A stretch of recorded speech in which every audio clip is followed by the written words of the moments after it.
Jean-Vincent Placé, le président du groupe des 12 sénateurs écologistes et l'invité de Preuve par 3. Bonsoir. Bonsoir. Et bienvenue, émission à 3 temps, bien sûr, avec l'agence France Presse, représentée ce soir par Catel Prigent. Et puis Perrine Tarnot de Public Sénat. L'application TV Check d'Orange permet toujours aux téléspectateurs de réagir durant ce rendez-vous. Jean-Vincent Placé, Jean-Marc Ayrault a fait sortir l'opposition de ses gonds, et même de l'hémicycle d'ailleurs de l'Assemblée nationale lors des questions d'actualité. Vous avez vu ça. Il a affirmé que la droite veut l'échec de la France. Est-ce que c'est également votre sentiment ? Je pense que le Premier ministre a eu un propos adapté au comportement incroyable de l'opposition depuis 4 mois, critiquant tout, ne faisant aucune proposition justement pour le pays, manifestement englué dans les débats internes à l'UMP. Et avec une mémoire extrêmement courte, 10 ans de gouvernement, 5 ans avec Sarkozy, la faillite du pays, 1 million de chômeurs supplémentaires, 600 milliards de dettes supplémentaires. De là à dire aujourd'hui qu'elle veut l'échec de la France, l'opposition ? Mais c'est un propos qui en plus correspond, je crois, à un temps qui est celui de la séance des questions de gouvernement, où on a l'impression que ces parlementaires, d'ailleurs ils sont beaucoup plus calmes au Sénat, mais ces députés à l'Assemblée nationale sont là au théâtre, dans l'invective, parfois même dans l'injure. On l'a vu, le comportement misogyne et incroyable avec Cécile Duflot. On entend des propos de café du commerce et c'est vrai que cela discrédite beaucoup l'opposition. Et donc, vous ne répondez pas à l'interpellation sur l'échec de la France que vaudrait l'opposition de droite selon le Premier ministre. Je comprends le Premier ministre, il est excédé de cela. Je crois que c'est un Premier ministre qui travaille beaucoup, qui est sérieux, solide, et qui fait le projet gouvernemental avec sa majorité parlementaire. Donc vous voyez, je suis un soutien du Premier ministre. Oui, quel zèle pour commencer l'émission. Non. On va voir si ça dure. J'ai toujours dit la même chose, vous savez, je vais vous dire, c'est que aussi bien pour le président, le Premier ministre et les ministres là, dans la situation très dure que nous vivons justement par rapport au bilan de l'équipe précédente, eh bien c'est pas facile. Donc quand il y a des désaccords, il n'y a pas de souci, vous le savez. Ils sont sur la table aussi dans la franchise et dans la sincérité. Mais la réalité aussi, c'est que le soutien est là aussi, fidèle et loyal. Parce que justement, nous nous occupons du pays. D'aucuns évoquent un climat social qui pourrait se tendre, puisque la situation économique est très mauvaise, le chômage va continuer à empirer mois après mois, et une situation qui pourrait conduire à des élections anticipées, imaginent certains. Que pensez-vous de ce scénario ? Non, mais tout cela est ridicule. On est dans une politique fiction qui n'a pas de sens. Cela fait depuis mai que ce gouvernement est en place. Il a fait beaucoup de choses dans le collectif budgétaire. On a déjà on bouche les trous déjà, des dettes qui avaient été accumulées par l'équipe précédente. Et au lieu d'imposer les plus modestes et puis d'exonérer les plus riches, eh bien nous on fait l'inverse. C'est assez simple quand même. Et nous sommes là, combatifs, tout à la fois sur les politiques économiques, les politiques sociales. C'est pas facile, évidemment, vous l'avez indiqué, et j'ai compris, j'aurais des choses à dire sur le manque de vision écologique du gouvernement, la perspective quand même encore trop modeste par rapport à la transition énergétique et écologique, mais voilà, c'est difficile, et puis le travail est là. Vous défendez le Premier ministre qui est attaqué de toutes parts, vous dites qu'il est crédible, la question est posée. Non mais c'est votre histoire, par exemple, d'élection anticipée au bout de 5 mois, c'est ridicule. Il y a le président de la République qui a été élu, la majorité à l'Assemblée nationale est claire, nous avons la majorité au Sénat, mais il y a des débats, il y a des débats, et nous ne sommes pas pour la majorité Godillot. On voit aussi où cela a mené. Ce qu'il faut faire, c'est être fidèle et loyal, voilà, parce que c'est important, vous voyez que nous le sommes. Mais il faut dire aussi les choses, au moment où on n'est pas d'accord, on l'a dit sur le traité européen, on le dira aussi dans le débat sur la loi de finances par rapport à nos thèmes qui nous sont chers, sur les niches fiscales écolo, sur tous les thèmes qui sont ceux des emplois verts. Voilà, on a beaucoup de thèmes que nous voulons voir avec plus de dynamisme et plus d'entrain et de volontarisme par cette majorité. Mais en revanche, voilà, et sur l'aspect politicien des élections anticipées et sur les critiques de l'opposition, franchement, qu'ils fassent une proposition, si vous êtes capable de me dire ce qu'ils ont fait comme proposition depuis 4 mois, voilà. Bon, d'accord. Vous avez défendu le Premier ministre, sa solidité, mais je vois Ségolène Royal qui estime que maintenant le temps est venu pour le gouvernement et le président d'ailleurs de fixer un cap. Le cap, vous le voyez, vous ? Certains ne le voient pas, donc Ségolène Royal. Je crois que ce qui est important, effectivement, c'est d'indiquer que le temps, y compris des fameuses, la Bible des 60 propositions, le temps est quasiment passé. Ça va tellement vite que le gros de ces éléments de proposition sont en place, y compris, moi je salue la Banque publique d'investissement, même s'il y a d'autres choses à faire et peut-être encore plus vite et puis avec aussi plus d'argent, il faut dire les choses très clairement, et plus orienté vers les questions écologiques. Mais je crois que dans la perspective qui vient, oui, il nous faut une grande réforme, notamment une grande réforme fiscale. Je crois que c'est extrêmement important.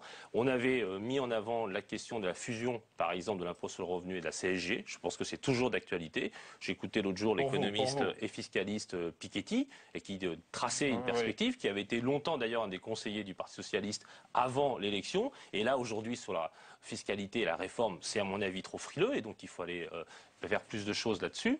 Sur la conversion écologique de l'économie, j'en ai parlé, il nous faut beaucoup plus de moyens, parce que la Banque publique d'investissement, par exemple, elle doit devenir cette banque de la transition écologique qu'appelle de ses voeux Nicolas Hulot, et nous aussi, bien sûr, et là, il nous faut des moyens. Nous en proposons la suppression des niches fiscales anti-écolo sur les pesticides, sur les agrocarburants, sur le diesel, sur le kérosène. Il y a là près de 20 milliards d'euros qui permettraient tout à la fois de changer notre fiscalité écologique, et tout à la fois de réorienter des comportements industriels, économiques et de consommation. Et enfin, le troisième point, je pense, qui est extrêmement important, c'est que moi, j'ai écouté les propositions qui sont faites sur la réforme territoriale, sur l'acte 3 de la décentralisation. Attention à ne pas faire trop de frilosité encore. C'est-à-dire qu'en ce moment, on sent qu'une grande partie des propositions du président de la République ont été déjà mises en œuvre ou vont être mises en œuvre, ces chantiers-là. Et effectivement, en termes de cap, en termes de stratégie, il y a un débat. Et cette stratégie-là, moi je le dis, réforme fiscale vers plus de justice, la question écologique et bien sûr la question des réformes territoriales, extrêmement importante, parce qu'en France aujourd'hui, c'est grâce aux régions, c'est grâce aux agglomérations, aux métropoles que nous pourrons créer des emplois et apporter une dynamique aujourd'hui qui n'est pas là, bien sûr. Et pas aux départements que vous voudriez voir disparaître petit à petit. On en a déjà parlé, voilà. Jean-Vincent Placé. Vous avez cité Cécile Duflot, qui a subi quelques assauts de l'opposition au début de ses fonctions de ministre du Logement. Mais alors dites-moi, c'est peu de choses par rapport au revers qu'on lui annonce avec le Conseil constitutionnel qui va retoquer sa loi sur le logement social. Vous êtes bien sûr de vous, monsieur Grossior. C'est demain la décision. 9 chances sur 10 qu'elle soit retoquée. Alors, et vous êtes parlementaire, tout va être mis à bas parce qu'elle n'a pas respecté le délai de débat au Sénat. Attendez. Cécile Duflot est ministre du Logement. Elle avait préparé et très bien préparé cette loi pendant tout l'été. C'était prévu pour être discuté fin septembre, juste après les semaines des journées parlementaires des différents groupes politiques. Je m'en souviens très bien. Une décision a été prise à haut niveau d'anticiper cette session parlementaire, qui est une session extraordinaire. Moi, je vais être très franc avec vous, je n'y étais pas particulièrement favorable, et je l'avais indiqué aux intéressés. Et voilà où pourrait nous mener cette énorme. Cette anticipation des sessions parlementaires. C'est vous qui avez dit précipitation. Vous constatez que moi j'ai dit anticipation parce que je suis attentif au vocabulaire et à la mesure du propos. Aux euphémismes. Et je pense que la prochaine fois, et ce n'est pas pour Cécile Duflot que je dis cela, parce que ce n'est pas elle qui maîtrise l'agenda, l'ordre du jour. Ben, bien évidemment, l'ordre du jour du gouvernement est assumé par le gouvernement, et je le dis, par son chef, et à partir du moment où cette session a été anticipée, et ça doit donner des leçons pour l'avenir, c'est-à-dire que ces leçons pour l'avenir, c'est de faire attention au temps parlementaire. Et moi, qui suis président du groupe parlementaire, je peux vous dire, je suis particulièrement attentif à la revalorisation, qui ne veut pas dire lenteur, mais qui veut dire du débat. Voilà, donc si je vous entends bien, Jean-Vincent Placé, si le Conseil constitutionnel rend caduque cette loi qui a été votée, eh bien, ce ne sera pas la faute de Cécile Duflot. Bien sûr que non. Elle sera une victime. Bon, c'est surtout le logement qui en est une victime, mais ça, je crois qu'il faudra faire vite pour revoter en respectant les délais parlementaires, mais attendons quand même la décision de demain, monsieur Grossier. Bien sûr, nous attendons, mais on connaît déjà vos arguments de défense. Donc, un de votre ministre préféré du logement, Cécile Duflot. Ceux de la vérité, tout simplement, parce que je peux vous dire que les groupes parlementaires de la majorité, lorsque la décision a été prise à haut niveau, comme je l'indiquais, je crois qu'aucun d'entre nous n'étions très contents.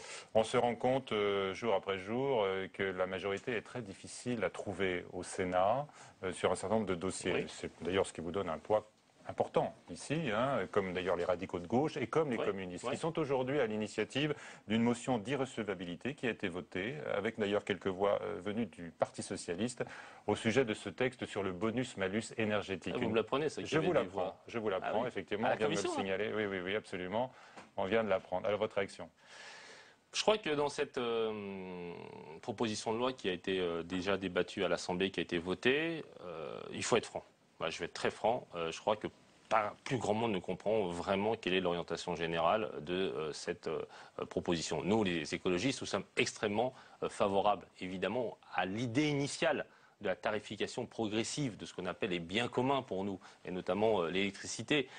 Donc voilà, il fallait s'organiser pour faire en sorte que on change les comportements, on lutte contre le gaspillage, mais on fasse attention aussi aux plus modestes. Et à la fin, évidemment, c'est un jeu de mots bien facile et bien répandu, ça commence à devenir une usine à gaz.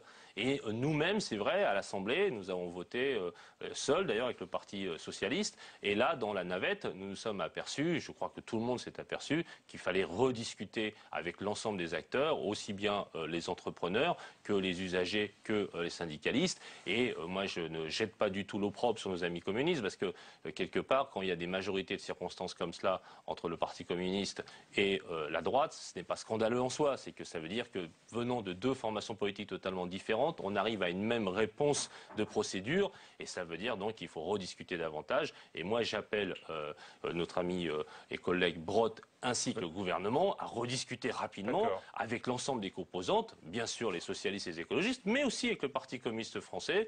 Moi, nous travaillons très bien avec Éliane Assassi, et s'il en est arrivé avec son groupe à faire cela, c'est que déjà, elle s'interroge sur le mode de discussion avec le gouvernement, et il faut être très attentif à cela, revaloriser le rôle du Parlement. Ça montre bien que le gouvernement a du mal avec le Sénat. C'est une majorité impossible à trouver pour lui. Alors ici, il a une majorité socialiste, parfois grâce à la droite, écologiste, parfois grâce à vous, parfois radical de gauche. Cette majorité, elle est derrière Jean-Pierre Bel, notre président, qui est un excellent président de l'avis de toutes et tous.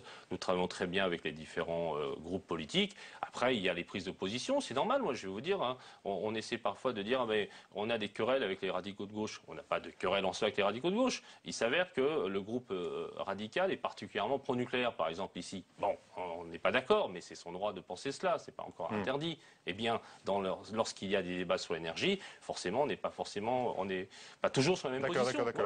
D'accord. Vous n'avez rien contre la compétitivité. Vous avez dit que vous vouliez réorienter la fiscalité pour changer les comportements. Mais vous pourriez aussi réorienter la fiscalité pour alléger les charges sur le travail, oui ou non? Je suis plutôt pour la coopération et le partenariat.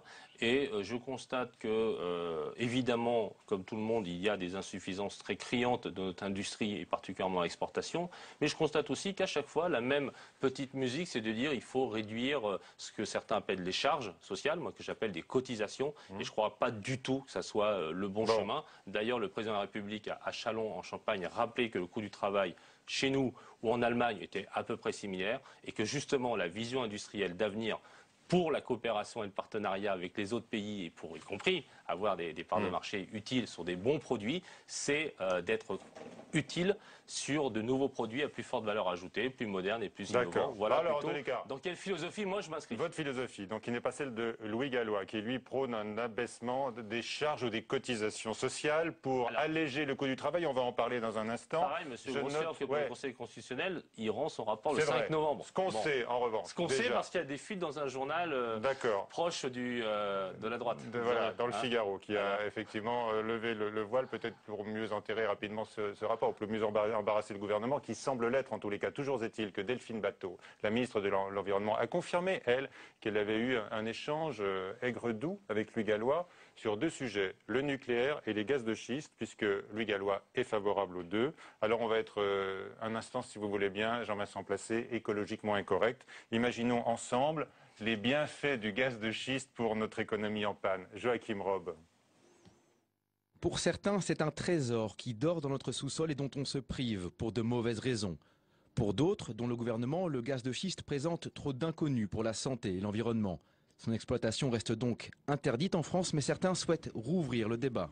Ça permettrait d'abord de réduire les importations, donc d'améliorer la balance commerciale française. Puis deuxièmement, si on en trouve suffisamment, ça permettrait d'avoir un pouvoir de négociation, de discussion avec les fournisseurs extérieurs, et donc peut-être d'avoir de meilleurs prix. Une possible baisse du prix du gaz non négligeable à l'heure où la France importe 98% de sa consommation.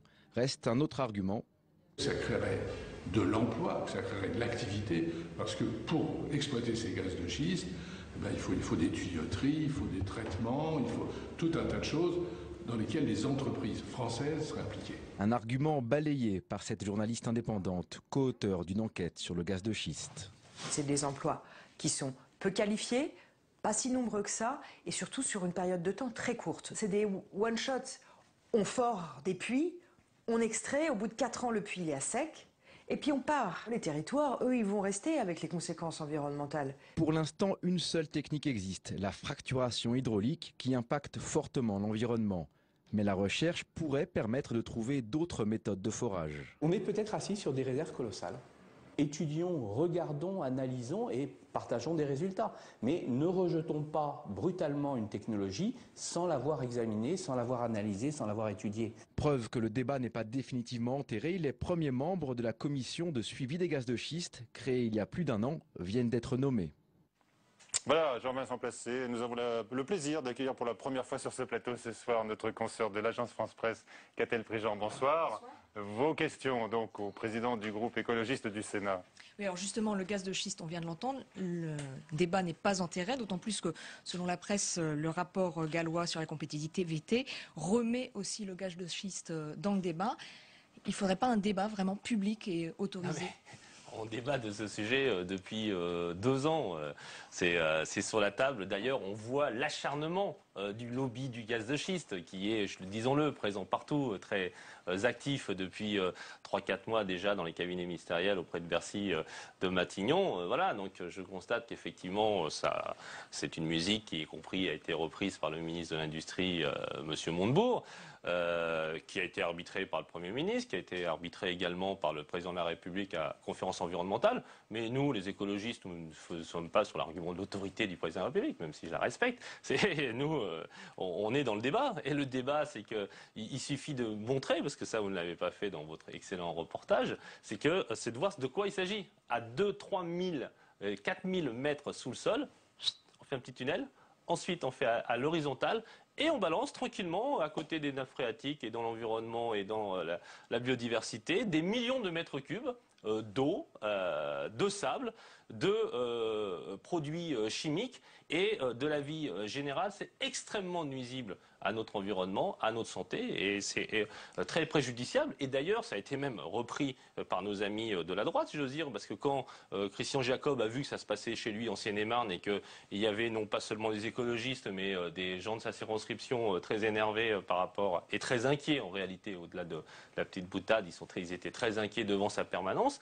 Ils avaient à l'époque légiféré, en laissant une porte ouverte évidemment, comme d'habitude, en ayant un petit peu d'ambiguïté, voire d'hypocrisie dans cette affaire. Et nous avons fermé cette possibilité sous l'autorité du Président de la République.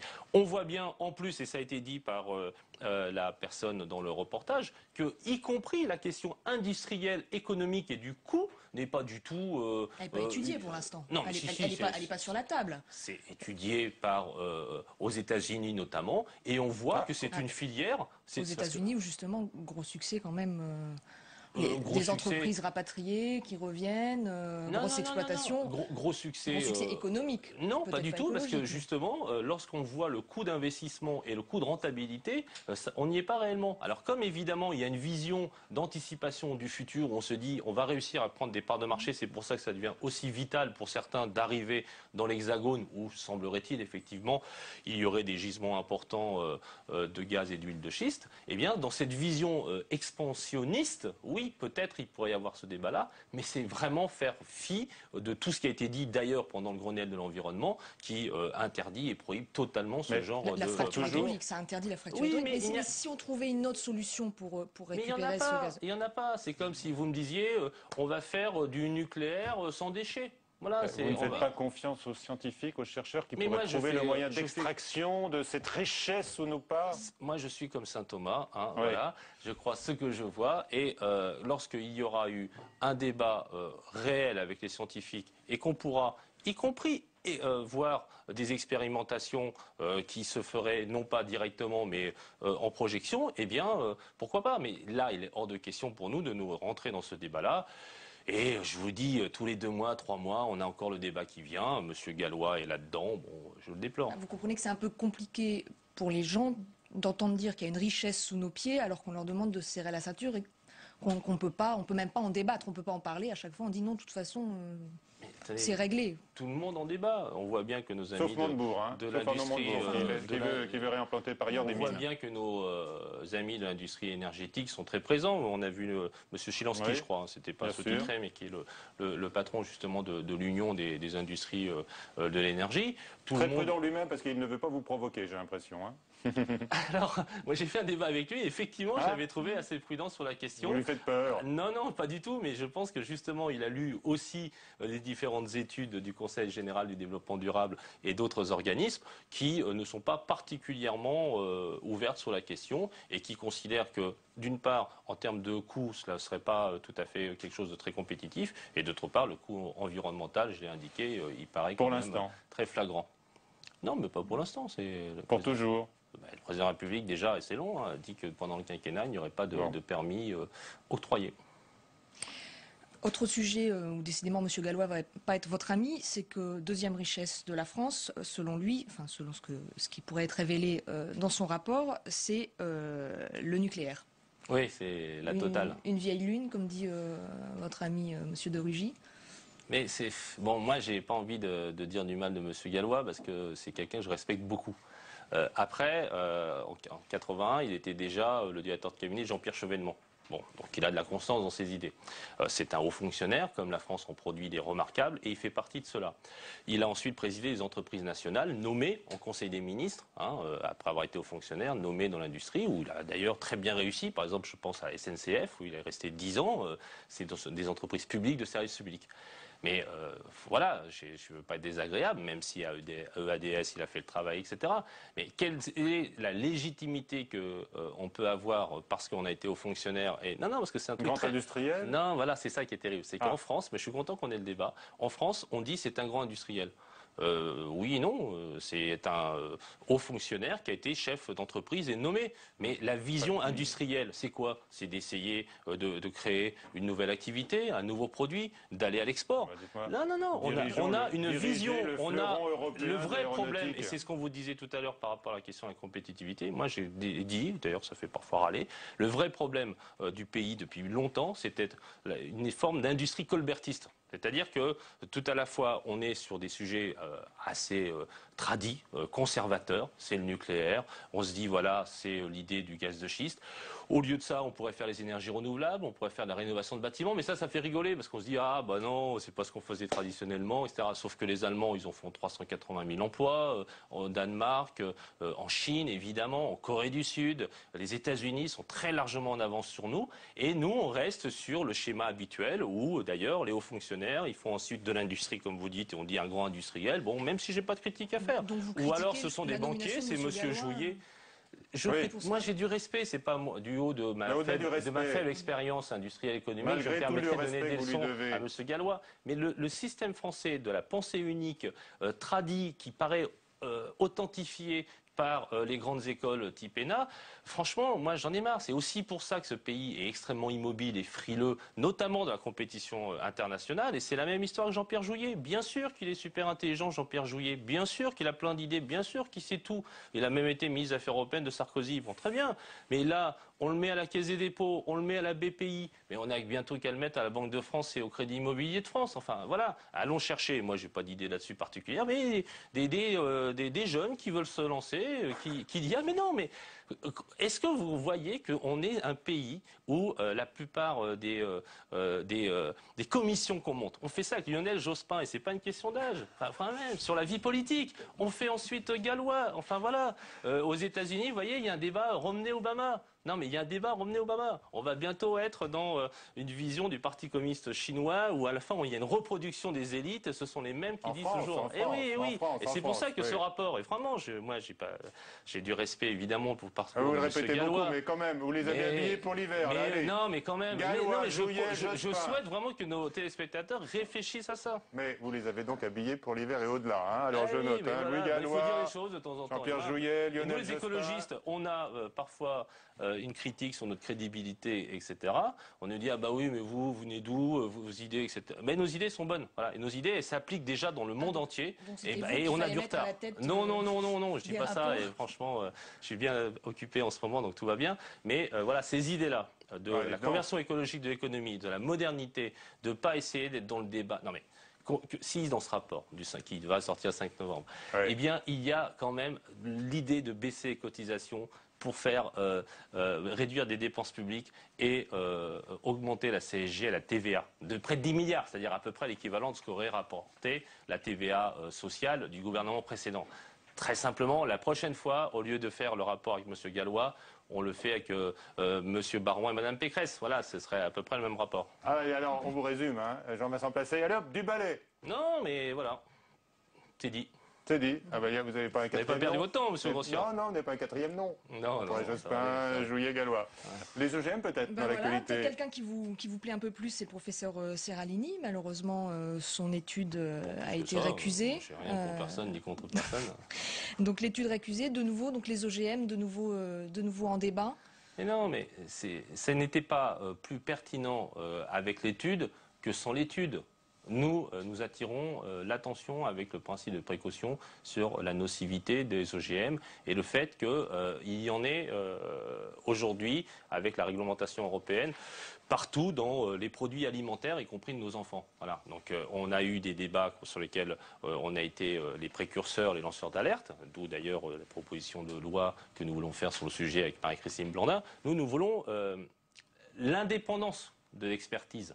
On ne veut pas avoir quelqu'un qui pousse un peu le trait sur une étude tout seul pour faire des coups médiatiques. Et on ne veut pas non plus les labos payés, disons-le, par des gros groupes industriels. Donc je ne donnerai pas de nom pour ne pas être discourtois, mais ça existe. Et donc au milieu, il doit y avoir des structures d'indépendance. Et cette indépendance permettra de faire des réelles études qui pourront nous attirer vers le principe de précaution davantage, attirer l'attention au niveau de la Commission européenne où beaucoup de choses se passent. Et voilà, nous sommes, très opposés à la culture en plein champ, vous le savez, parce qu'il y a des risques de dissémination. Nous ne sommes pas avec la lampe à huile, parce que nous sommes pour la recherche lorsqu'il n'y a pas de risque.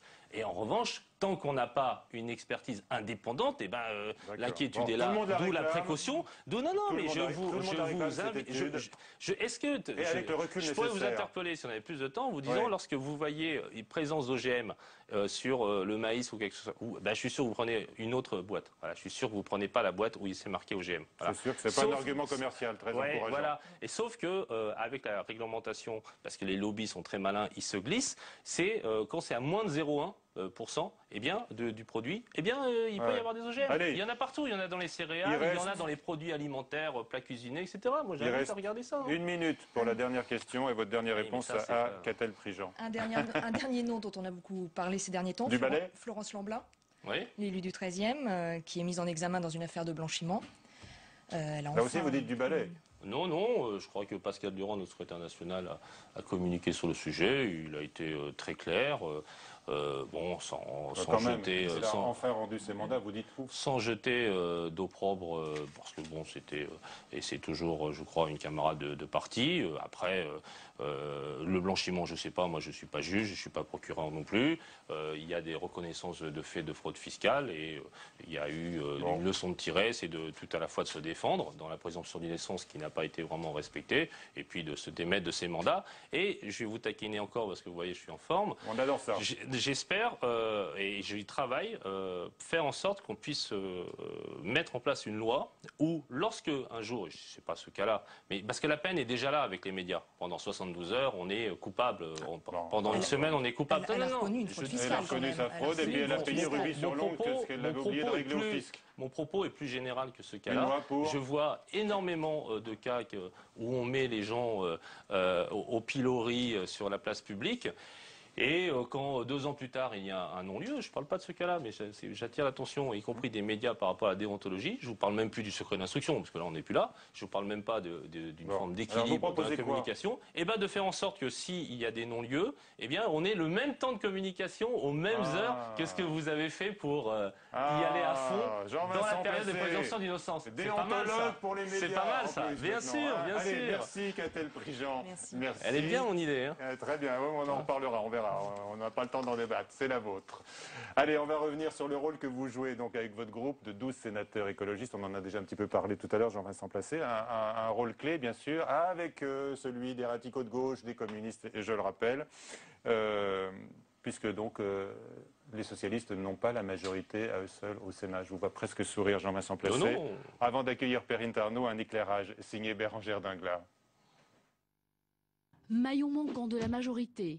Lorsqu'on entend cette petite phrase, on se dit qu'elle s'adresse sans aucun doute aux Verts. Allié plutôt remuant et pas toujours très fiable de la majorité présidentielle. Que nenni! Comble de l'ironie, c'est au contraire les Verts eux-mêmes qui critiquent ainsi leurs alliés radicaux.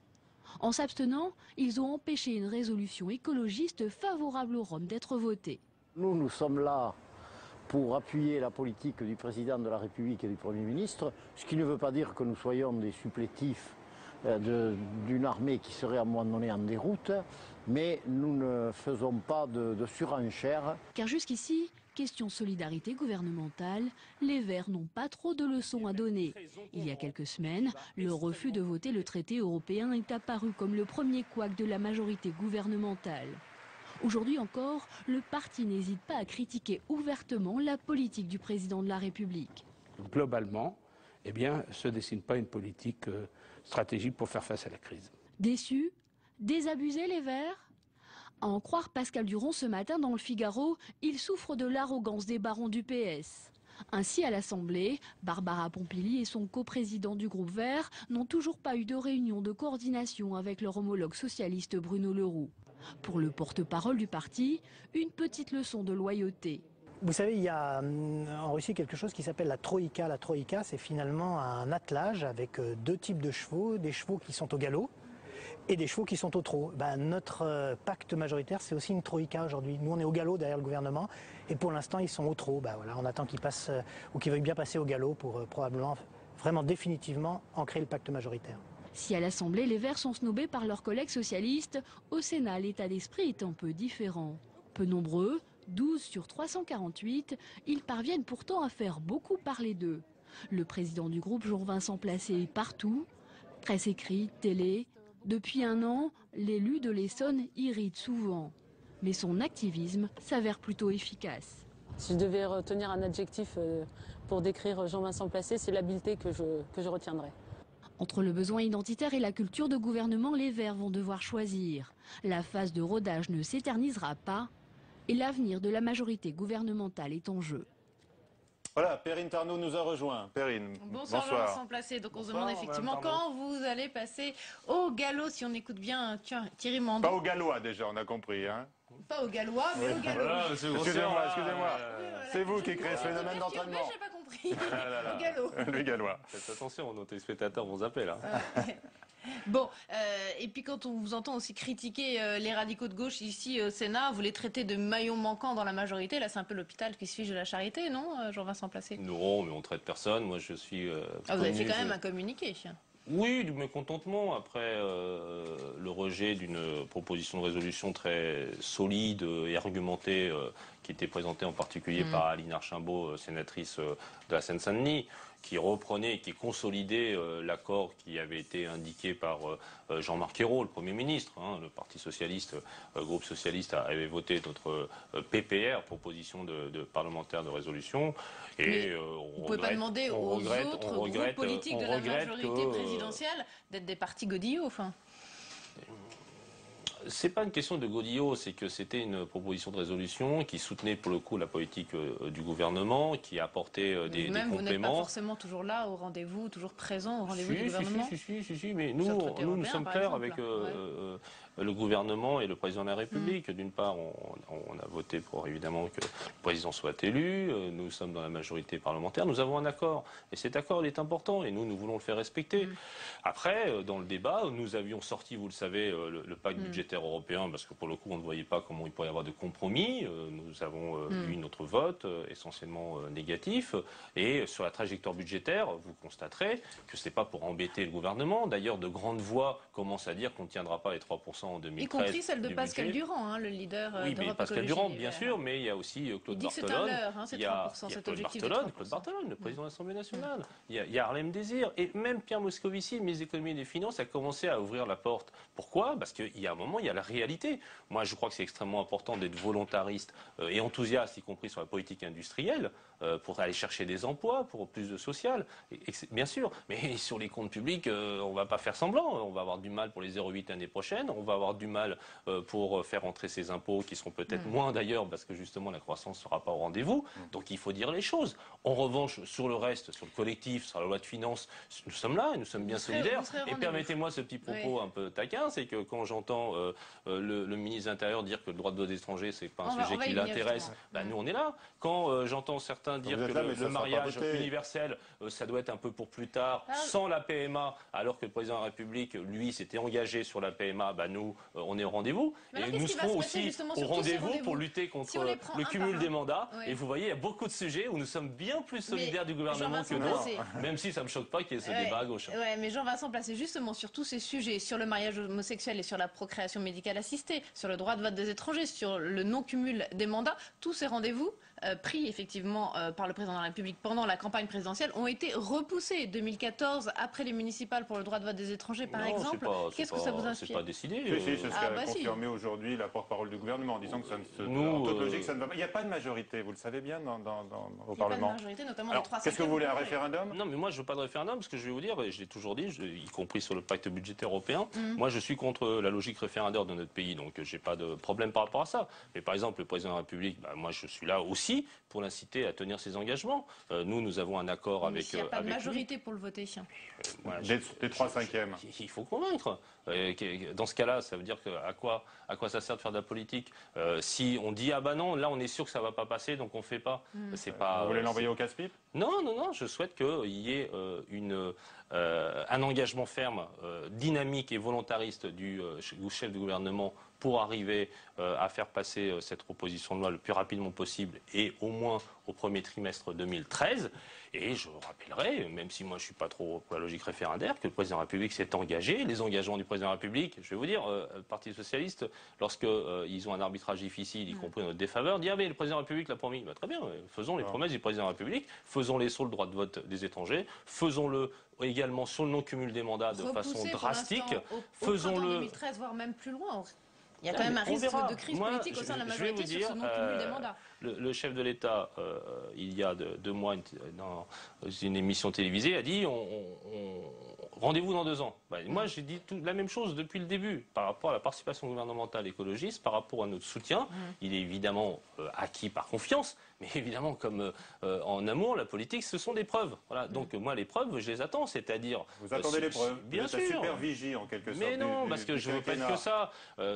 Y compris, il faut mobiliser la société pour faire en sorte que sur le droit de vote des étrangers, il y ait une évolution, que cette évolution de la société fasse faire en sorte que, par exemple, les élus de l'UDI, parce que Jean-Louis Borloo, à un moment, avait ouvert la porte. Là, il est dans la construction de l'UDI, donc il consolide un peu, il est en interne, donc il ferme. Mais c'est un débat qui peut évoluer. Jean-Christophe Lagarde, le député de Drancy, est pour. Donc c'est pas fermé.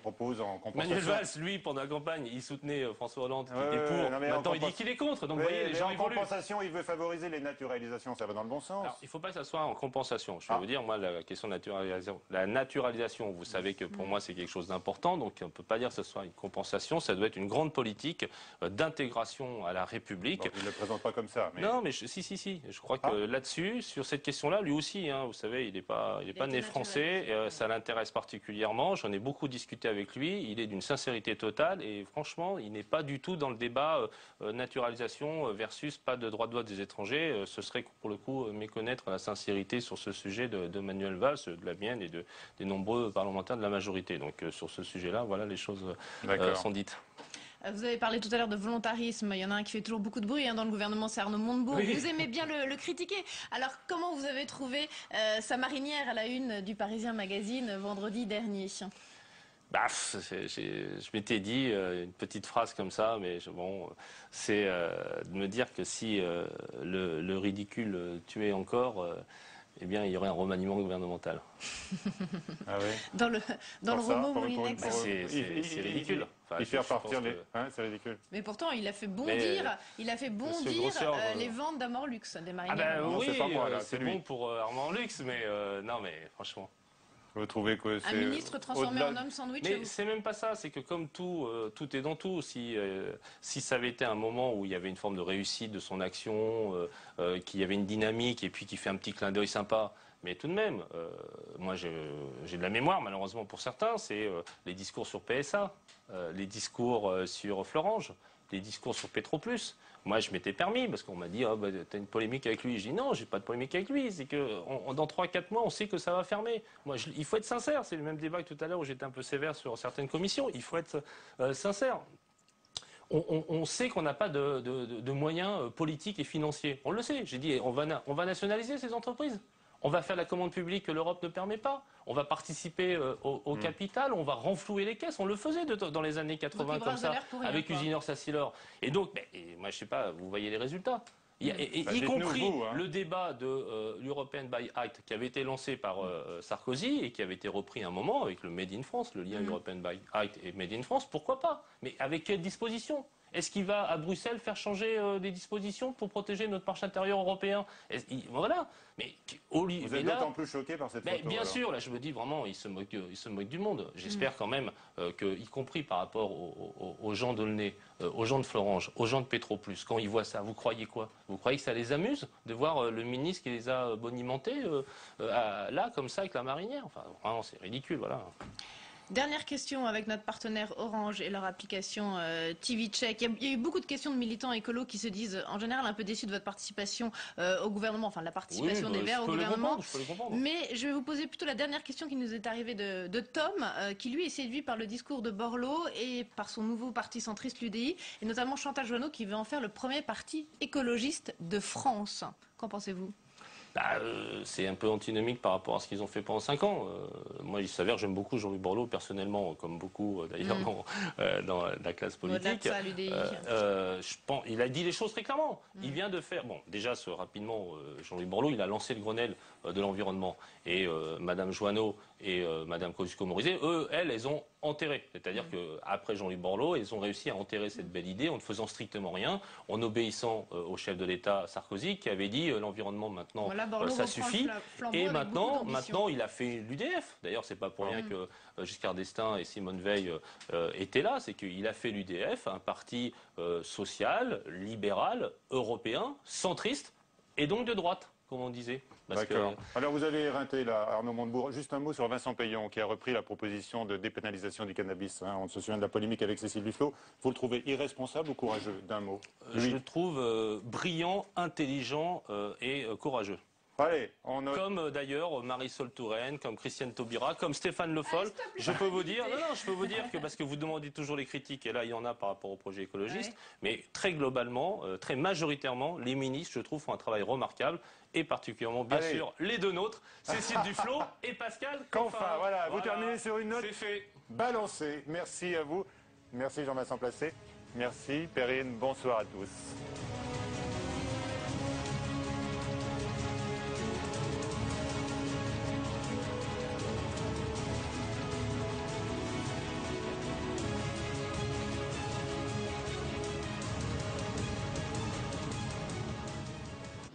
Le vrai courage, Gilles Leclerc, c'est pas d'augmenter les impôts, tout le monde sait le faire. Nicolas Sarkozy est parti, mais la crise n'est pas partie. La politique économique du gouvernement, je lui donnerai un 0 pointé. Tous les matins à 8h15, Guillaume Durand et Gilles Leclerc reçoivent une personnalité politique dans l'invité politique. Reconstruire sa crédibilité, reconstruire sa popularité. Il ne faut pas préjuger, on peut juger après. En partenariat avec Radio Classique, l'invité politique, tous les matins à 8h15 en direct sur Public Sénat.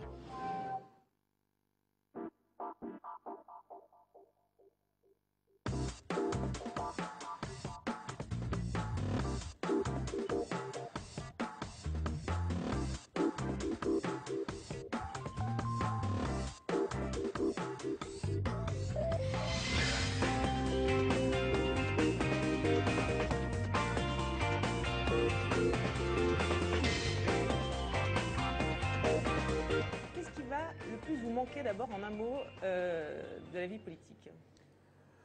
J'ai pensé à cette reconversion depuis très longtemps, je m'y suis préparée et je dois dire que pas grand-chose ne va me manquer de cette vie politique parce que je vais demeurer une citoyenne qui s'intéresse, qui parle, etc., même si je n'aurai plus de responsabilité dans un parti politique. Je vais regarder ça avec beaucoup de liberté parce que justement c'est ça que je vais retrouver et qui me manquait dans la vie précédente, cette liberté, cette capacité d'expression, et ce que je retrouve me plaît plus que ce que j'ai perdu. Et alors, qu'est-ce que vous allez le moins regretter ? Ce que je vais le moins regretter, c'est le fait d'avoir toujours des gens qui décident de ma vie, y compris de ma vie personnelle. Vous êtes entouré par des gens extrêmement dévoués, mais qui vous organisent, vous surveillent. On a quelquefois l'impression d'être un vase posé sur une étagère. Qu'on prend... D'accord, les collaborateurs, les attachés voilà, de presse, les conseillers. Exactement.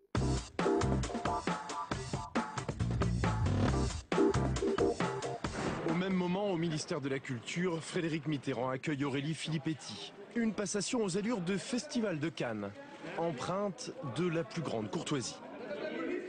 Je lui souhaite bon courage, je lui souhaite bonne chance. Moi, je souhaite à Frédéric Mitterrand le bonheur, tout simplement. Bon, ça, c'est assez difficile à atteindre. On va aller à côté, Aurélie Filippetti découvre ses bureaux de la rue de Valois, image singulière d'une ministre accompagnée par sa mère pour sa prise de fonction. Elle a fait ses premiers pas dans les cités minières de Lorraine et elle arrive maintenant sous les ors de la République. C'est quelque chose de très très émouvant et je suis, je crois, légitimement très fière. Alors Aurélie Filippetti ne parle pas de ses origines lors de la passation de pouvoir, mais sa mère est là et donc évidemment elle en parle pour elle. Alors c'est un moyen de faire passer des choses très personnelles lors de cette cérémonie protocolaire, d'où la question, et je me tourne vers vous, Jamil Daklia, les femmes sont-elles des politiques comme les autres ou sont-elles plus people dans le people que les autres politiques? Alors en tout cas ce qu'on peut dire c'est que le people s'intéresse davantage aux femmes. Oui mais là en faisant venir sa mère forcément elle prête le flanc. Bien entendu, on a du mal à imaginer un ministre homme venant avec sa mère, ce serait tout de suite désobligeant pour lui, on considérait comme le fils à sa maman, exactement.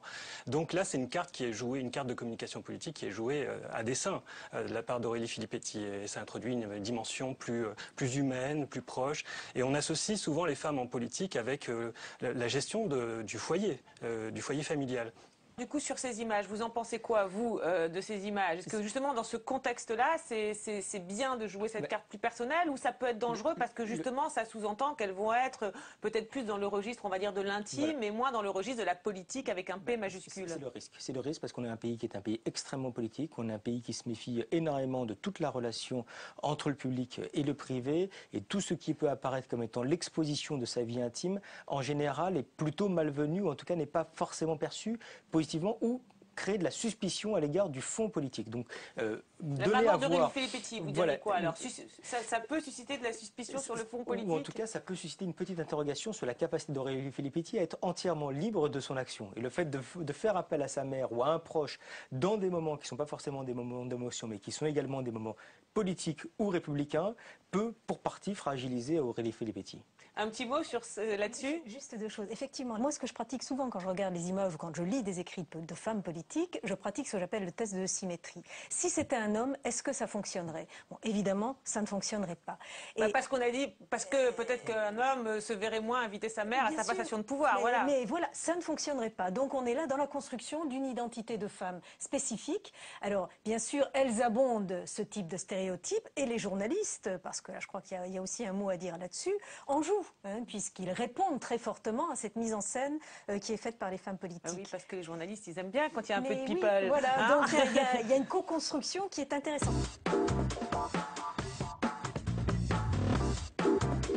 Et je demande à tous, et notamment aux socialistes, de prendre conscience que nous avons besoin de soutenir et la police et la gendarmerie dans ces quartiers, notamment quand on leur tire dessus, parce que ceux qui leur tirent dessus ne le font pas au nom d'une révolte ou d'une révolution, ils le font parce qu'ils ne veulent pas que les forces de l'ordre interviennent dans les quartiers pour démanteler les trafics d'armes, les trafics de drogue qui brisent notre jeunesse. Et la gauche, parce que je ne me sens pas isolé, avec la confiance du président de la République, du Premier ministre, de mes collègues au gouvernement, des élus socialistes, et c'est un changement par rapport à ce qu'on a pu connaître par le passé. La gauche doit rétablir l'ordre républicain là où il y a un ordre qui est celui de la jungle qui veut chasser la République de ses quartiers.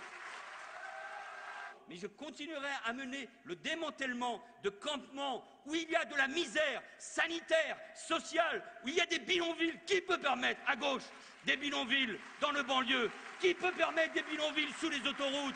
Qui peut permettre que dans le département de la Seine-Saint-Denis, 7000 personnes vivent dans des conditions épouvantables, dans un département qui connaît déjà